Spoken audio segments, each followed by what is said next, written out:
My brothers and sisters, may the Lord be with you. A reading from the Holy Gospel according to Matthew. Jesus said to his disciples, "Not everyone who says to me, 'Lord, Lord,' will enter the kingdom of heaven, but only the one who does the will of my Father in heaven. Everyone who listens to these words of mine and acts on them will be like a wise man who built his house on rock. The rain fell, the floods came, and the winds blew and buffeted the house.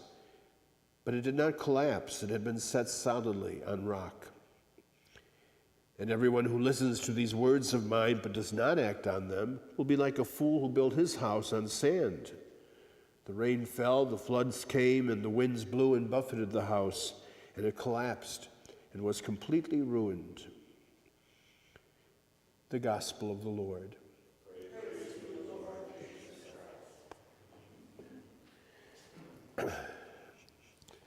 When I watch television, I tend generally to watch only the History Channel and HGTV. And HGTV is one of these do-it-yourself renovation shows where they're constantly taking various homes and redoing them and rebuilding them.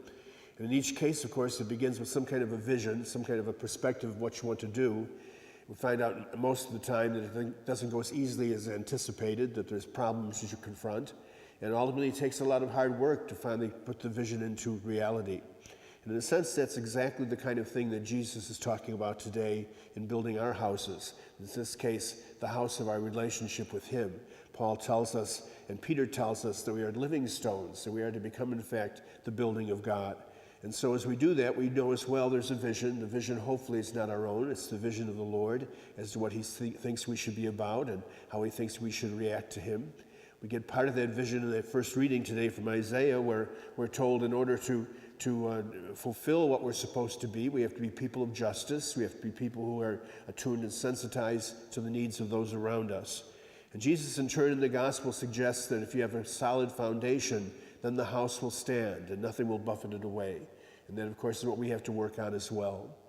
Season of Advent, then, is a time for us to do a little bit of home improvement for ourselves, what we are as Christians, what we are as our people of faith, and to realize that it's not enough just to say, "Lord, Lord," but we have to somehow put it concretely and flesh it in what we do each day.